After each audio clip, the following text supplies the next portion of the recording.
Hello everyone, and welcome to another edition of Star Citizen AA. This is a special report. I'm going to talk a little bit about a ship sale that's going on. Before we do so, I want to talk about a couple of things. About a week ago, I started talking to Dr. Hawk. Actually, it was a little bit more. We've been going back and forth with this for quite some time now. I wanted to do an audio podcast, which I thought originally was going to be a video show with Dr. Hawk. We have a good dynamic. We complement each other in the views that we have of the universe, and I really thought it would make a great show. Only about a week ago, I thought, you know what? Sonny's Diner is amazing, and there are some other great shows out there that I don't listen to. So if you do a great podcast, please send me the link and I'll push it out here. But I don't see many podcasts when I look up Star Citizen in the iTunes library. So I figured, why don't we take that idea that we were going to do and make a show? So last week, part 2 of that happened. I was looking for a name of this show, right? And you guys did some great jobs. I mean, Pappy Boynton with Andromeda News Network, and a few of you with Star Citizen News Network, and a couple other pieces in there. But Luke, who is Dr. Hawk, came up with this, which is Star Citizen Informer. That's what we're going to call the podcast. And I really said no at first because I was going to steal that from him and make it the show. If you think that Star Citizen Informer can make the show and the podcast, just put a comment below. But I think that we're going to keep Star Citizen Informer separate and possibly call the news portion of the show from now on Star Citizen Report. If you like that, send me a comment below. And for those of you that have entered the contest, I'll take a random drawing to award the Aurora. Okay? That will be a good thing. So the first episode, which is kind of rough in that it doesn't have the intro and credit music yet. Matt Fossa, who does the music for this show, is working on it now. But it actually was a really good show, and we had James Pugh join us, and it went very well, and you have to listen to it. You will love it. I am now working on getting Will in on the show, the lead moderator from the RSI forums. And then after that, the week after that, we're going to have Ben on the show. Yeah, we're going to have the developers on the show, but I also want to have Star Citizens on the show. And I would love to have people like Disco Lando and anything FPS on the show if he had an opportunity to break out of that shell that he has and come on a show. But if not, I also want to have excerpts from a lot of you in the verse, just to get little what made you join, what made you back the project, what ship do you have, and what are you most looking forward to. And for those of you that actually have a webcam or don't have a problem standing in front of a camera, I'd love to get little short interviews with you about why you backed, what you backed for, and what you're looking forward to. And that way I could both put them on this show and submit them to Michael Moreland and have him put them on his show, Galactic Inquiry, which I love. Which leads me to part 2, Patreon. I'm starting a Patreon campaign. It is a way for me to actually get paid back for what I'm doing on the show. You may think that we get paid money for doing YouTube videos. I've done over 81 videos. I've made less than $100. Come on.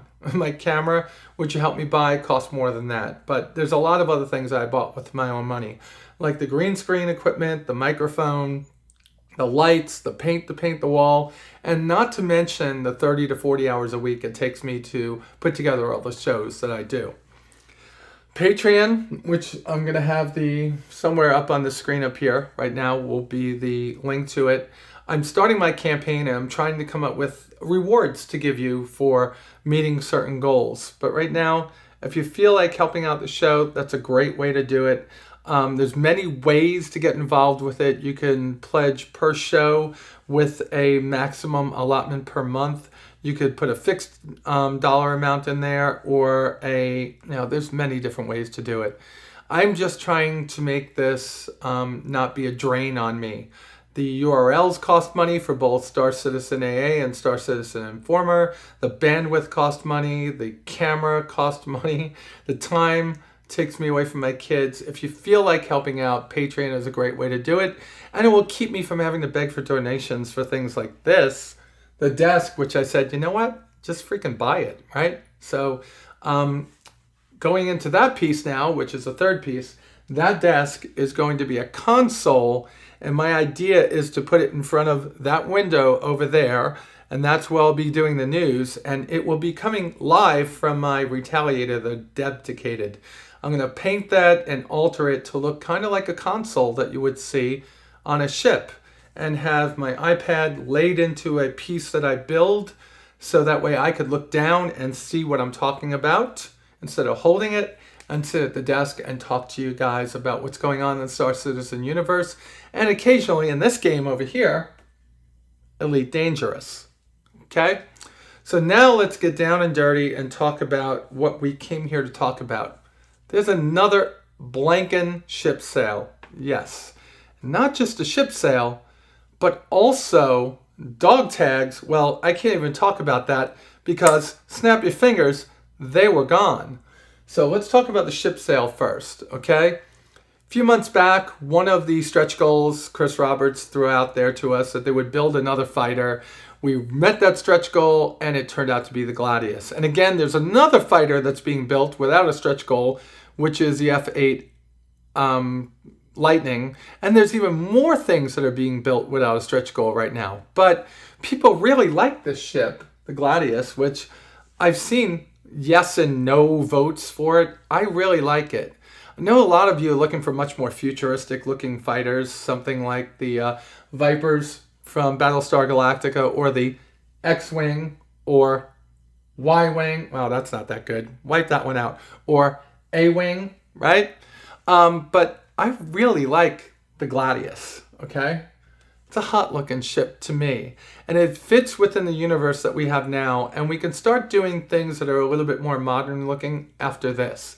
I'm very excited about this ship for one reason. I love the Aegis dynamic ships. I love my Avenger. I can't wait to step foot virtually on my Retaliator for the first time. And I'm really going to like having this ship, which is a second in the line of military ships that are being made ready for made available for the civilian population. The F7A Hornet was the military version. They got that wrong inside of the write-up over here, and we won't call them out besides that. But the F7A was the military version, and it pretty much has racked up more kills than any other fighter in the history of the UEE.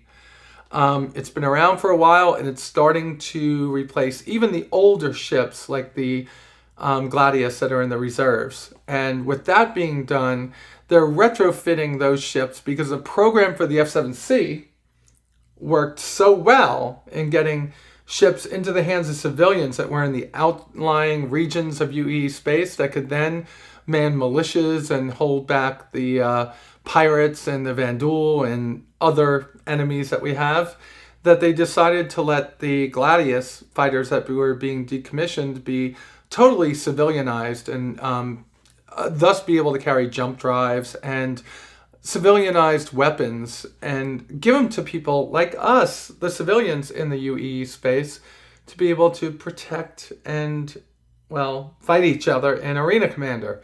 That's the real reason this is out. So I got a couple of blurbs from Ben, all right, and I'm going to get into my Skype real quick and tell you what Ben said to me tonight. And I'm going to sanitize this a little bit because he was really good about talking to me. Essentially, he said it went like this, all right? And of course, this is something that's already in there. Gladius was an older fighter. It was a light fighter. It was the fighter pilot's dream. So we're looking at the F-16 Fighting Falcon, not the F-15 Eagle, not the F-22 Lightning. Those are the kick-ass, top-of-the-line multi-role fighters, or single-role air superiority fighters. This was dogfighting, close in, knife fight, beat the other guy in a man-on-man, man-on-woman, woman-on-woman fight to show who was the best dogfighter out there. That was the type of ship it was made to be. The big thing that I see about this fighter is that it's a second fighter that's going to have a Gatling gun. These are going to be the two that are in the nose, all right? So far I see a Gatling gun in the nose, two M3A, and we know how bad the M3As are, but M3As, and we're going to have a couple of missile slots. What Ben said about this was, it's a lot lighter, faster, and more maneuverable than the Avenger. In Star Wars terms, Gladius is the A-Wing, so not the X-Wing that could take down a Death Star, but the A-Wing, which was able to dogfight things and shoot down the TIEs and the TIE Advanced. And the Avenger is more like the Y-Wing. My guess would be the Hornet is the X-Wing in that position, right? And the F8 Lightning is something that we won't know about until Squadron 42. This fighter, the Gladius, was created solely by the folks over in Manchester in Foundry 42. And you guys rock. You made the Idris amazing.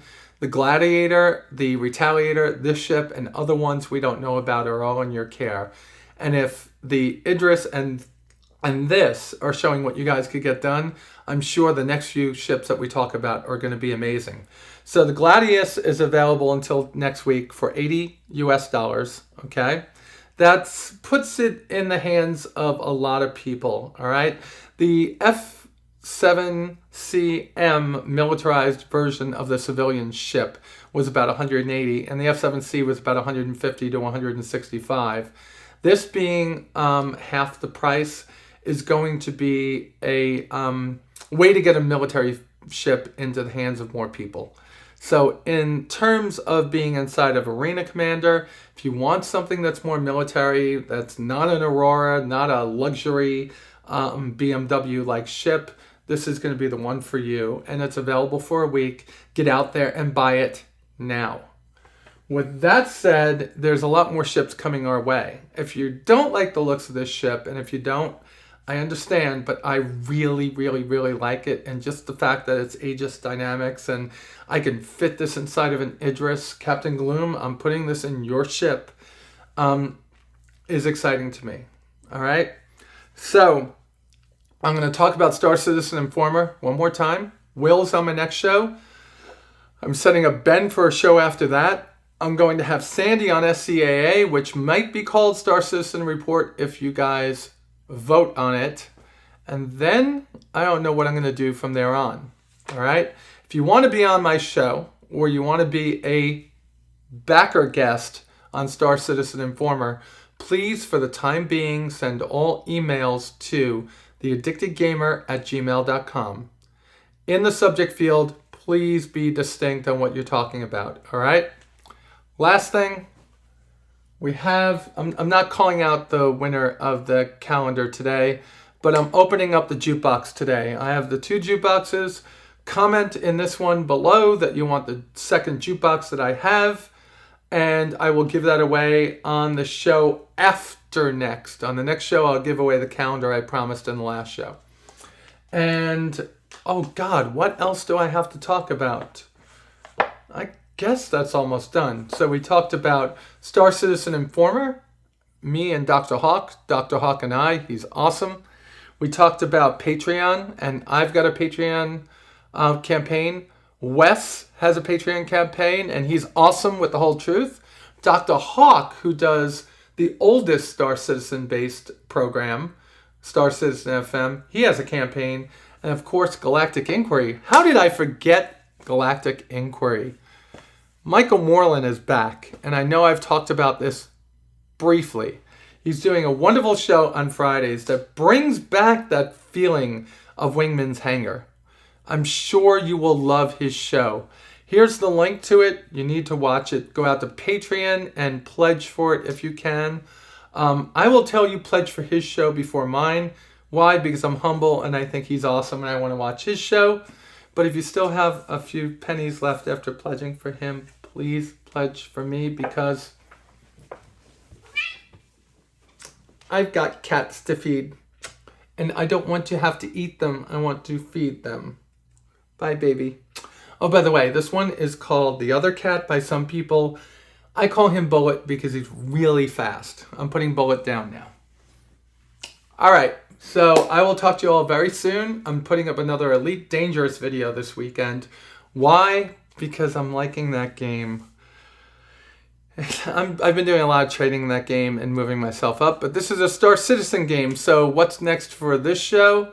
I don't know yet. I'm thinking about doing a in-depth review of one of the variants, the MIS of the Freelancer, as a next show, and the news show will be whatever the news is next week. Y'all be safe out there, and I'll see you soon.